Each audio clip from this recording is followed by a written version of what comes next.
tuntunin ng kapalaran mo. Sa araw na ito, pang-araw-araw na Chinese Horoscope December 28, 2020. Bago natin umpisahan ang video na ito, please don't forget to subscribe and hit the notification bell para updated kapag may bago akong video na i-upload. Maraming salamat! Abangan ang special shoutout pagkatapos ng video na ito. Ngayon ay may posibilidad kang magtiwala sa iyong intuition higit pa sa makinig sa mga argumento ng dahilan.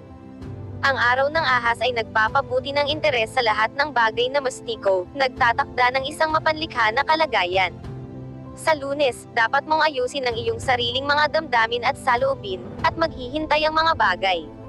Sa mga tuntunin ng mga relasyon sa pag-ibig, ang horoscope ng Chino ay lubos na maasahin sa mabuti bukas. Ang lakas ng Yinwood ay magbibigay ng pagtitiis at pasensya, makakatulong sa iyo na makahanap ng tanging tamang solusyon na makakasundo ka sa iyong kaluluwa. Sa isang 13 buwan na buwan, kapaki-pakinabang ang katamtamang pisikal na aktibidad, magplano ng isang paglalakbay sa pool. Sa isang kawalan ng timbang sa enerhiya ng wood, ang mga cramps sa mga binti ay maaaring maobserbahan. Ang paglangoy ay makakatulong na mapawi ang pag-igting ng kalamnan. Huwag ipagpaliban ang iyong mga pangarap sa paglalakbay. Kung hindi posible na magbakasyon ngayon, magplano ng isang ruta para sa hinaharap na paglalakbay. Pinapayuhan ng horoskopyo ng Chino, ang mga error ay nakatago sa pagmamadali.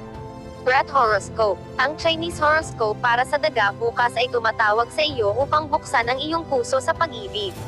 Ang isang biglaang pagkasira sa kagalingan ay dapat na may ugnay sa kahinaan ng kalamnan. Ang oras ng kabayo ay pabigla-bigla at hindi naaayon, mayroong isang mataas na posibilidad ng labis na trabaho. Mas gusto ang katamtamang mga dinamikong pagload.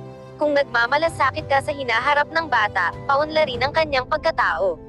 Magsimula ng maliit, unti-unting lumalawak ang saklaw ng mga interes. Ayon sa horoscope ng Chino, ang landas ng 1,000 mga hakbang ay nagsisimula sa unang hakbang. Ox Horoscope. Ang Chinese horoscope para sa Ox bukas ay nangangako ng pagkakasundo sa iyong personal na buhay. Ang impluwensya ng enerhiya ng Yinwood ay makakatulong sa iyo na mas maunawaan ang damdamin ng bawat isa. Subukang huwag mawala ang manipis na link na ito. Tanggihan ang mga eksperimento sa pagluluto, kumain ng katamtaman. Ang oras ng kambing ay hindi mahuhulaan, hindi ito nagbibigay ng isang seguridad. Para sa kalusugan, gumamit ng natural na katas, ang mga berdeng smoothies ay lalong kapaki-pakinabang. Kung nais mong pagbutihin ang iyong pagiging kaakit-akit, mag-isip tungkol sa pagbabago ng imahe.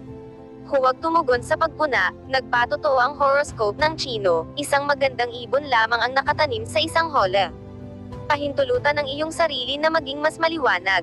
Tiger Horoscope. Ang horoskopyo ng Chino para sa Tigre bukas ay nagpapayo na buksan ang karanasan ng mga nakaraang pakikipag-ugnay.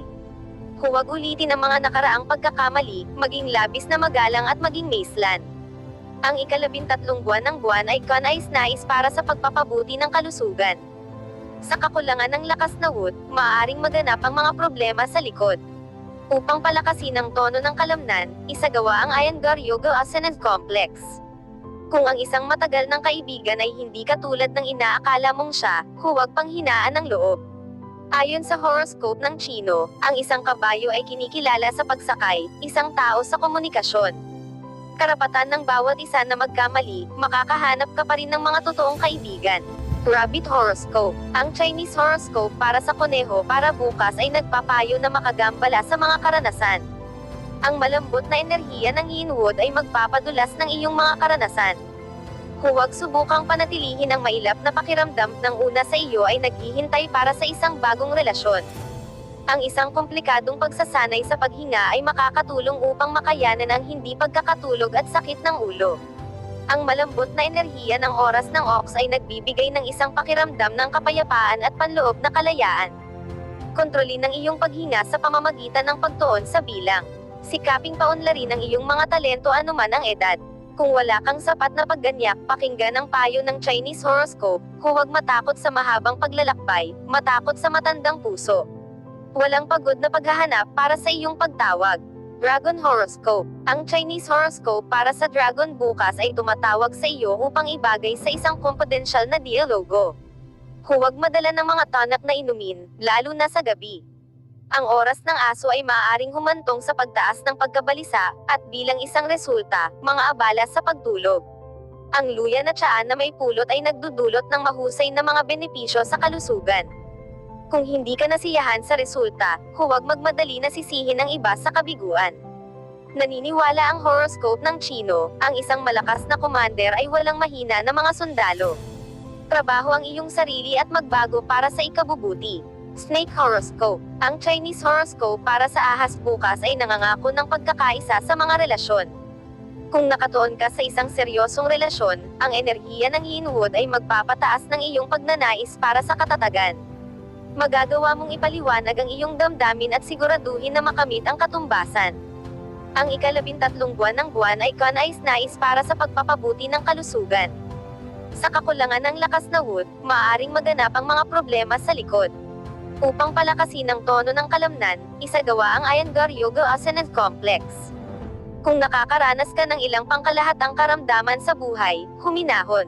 Magbabago ang sitwasyon sa lalong madaling malaman mong pahalagahan kung ano ang mayroon ka. Ayon sa Chinese horoscope, ang isang nakareserba na tao ay may mas kaunting mga miss. Horse Horoscope. Ang Chinese horoscope para sa horse para bukas ay nangangako ng masayang pagbabago.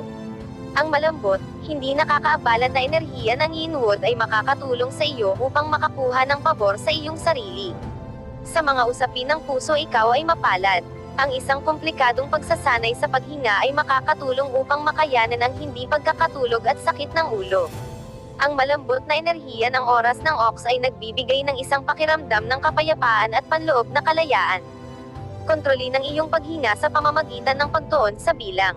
Mag-ingat sa pandaraya at pag-atake mula sa mga kakompetensya. Maging mapagmatsyag, kahit na isang sapal na bumagsak na parirala ay maaaring gastos sa iyo ng malaki. Nagbabala ang horoscope ng inchik, ang bubo ng tubig ay mahirap kolektahin. Goat Horoscope. Ang Chinese horoscope para sa goat ay nangangako ng pagkakaisa sa mga relasyon bukas. Ang enerhiya ng Yinwood ay makakatulong sa iyo na ibagay sa isang nakabubuo na dialogo. Huwag matakot na manguna sa pamilya, lalo na matagumpay na nakabuo ng mga relasyon sa mga bata. Ang isang komplikadong pagsasanay sa paghinga ay makakatulong upang makayanan ang hindi pagkakatulog at sakit ng ulo. Ang malambot na enerhiya ng oras ng ox ay nagbibigay ng isang pakiramdam ng kapayapaan at panloob na kalayaan. Kontrolin ang iyong paghinga sa pamamagitan ng pagtuon sa bilang. Papayagan ka ng isang mataas na antas ng pakikisalamuhan na makamit ang higit pa. Sa kabila ng lahat, maging magalang at maasikaso, payo ng Chinese horoscope, ang isang ngiti ay maaaring mabura ang 1,000,000 mga alalahanin. Makisama sa mga tao.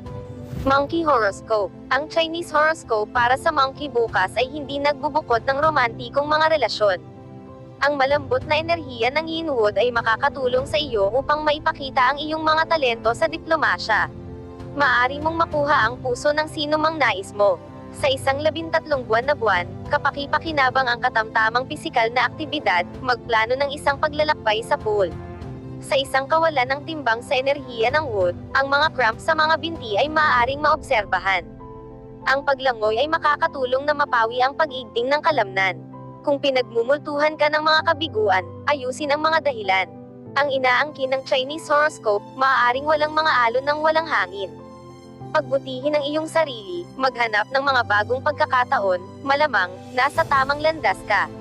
Rooster Horoscope. Ang Chinese horoscope para sa rooster bukas ay hindi ibinubukod ang paglamig ng mga relasyon. Makinig sa iyong puso, isumite ang mga elemento ng Yinwood. Kung magpapakita ka ng taktika at pasensya, makakamit mo ang isang kumpletong pag-unawa sa iyong kapareha. Sa isang 13 buwan na buwan, kapaki-pakinabang ang katamtamang pisikal na aktibidad, magplano ng isang paglalakbay sa pool.